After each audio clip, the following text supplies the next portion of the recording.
Les missions de rendez-vous et d'opérations de proximité mettent en jeu plusieurs objets spatiaux. Ces objets peuvent être de nature différente et c'est d'ailleurs ce qui fait toute la diversité et la richesse de ce type de mission. Je peux vous citer plusieurs exemples, tels que l'assistance en orbite, la récupération de débris, la localisation précise et le suivi d'un objet tiers, ou encore l'inspection d'un satellite partenaire pour détecter la présence d'une éventuelle anomalie. Pour la suite, le satellite qui réalise ce type de mission est appelé le chasseur et l'objet visé, la cible. Pour la dynamique du vol, ces missions sont pleines de défis et c'est pourquoi les interactions avec les autres métiers sont vraiment primordiales. Je travaille sur les projets de service en orbite à la qualité image. J'échange régulièrement avec mes collègues de dynamique du vol tout au long de la mission. Je leur transmets mes besoins pour la photo-interprétation en termes de résolution et d'éclairement de la cible. Si je prends l'exemple d'une perte énergétique anormale sur un satellite partenaire, je vais avoir besoin d'une image nette sur l'objet bien éclairé et avec suffisamment de détails sur les panneaux solaires pour permettre le diagnostic.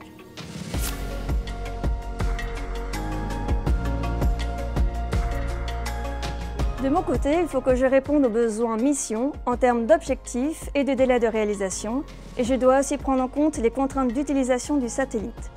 Dans le cas de Florence, notre satellite chasseur doit s'approcher au plus près du satellite cible, tout en prenant en compte la position du Soleil.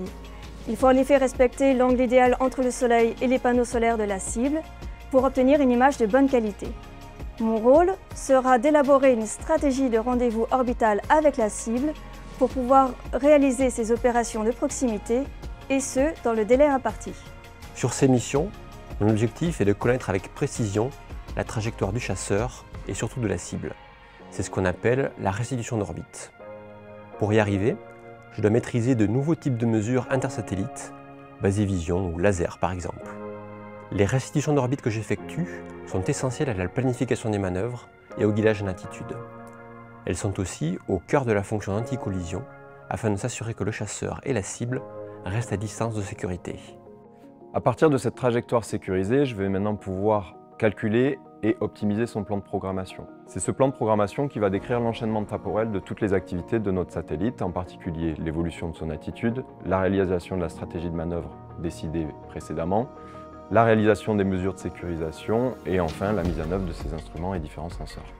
Dans notre exemple, pour l'observation des panneaux solaires, on va devoir s'approcher via la réalisation de manœuvres d'approche, sécuriser notre trajectoire via la réalisation de mesures de sécurisation, de localisation, et enfin mettre en œuvre nos senseurs en orientant correctement notre satellite pour réaliser la prise de vue.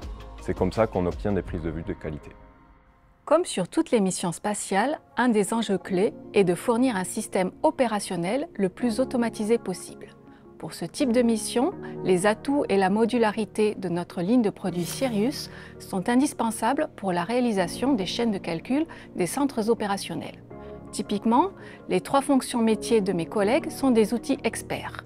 Je les intègre dans le Flight Dynamic System. Celui-ci va assurer la cohérence des données utilisées et va autoriser l'envoi du plan de programmation au satellite chasseur. Mon rôle, c'est de concevoir le logiciel embarqué du SCAO. Ce dernier, en tant que pilote automatique du satellite, va permettre de chercher la cible dans une zone définie grâce aux télécommandes envoyées par le FDS. Une fois la cible détectée, le SCAO va permettre au satellite de la viser et de la suivre de manière autonome. La direction de la cible est ensuite envoyée à la fonction navigation du GNC, ce qui va permettre de reconstruire sa trajectoire, comme l'a indiqué Thibaut tout à l'heure. Et voilà, la boucle GNC est bouclée.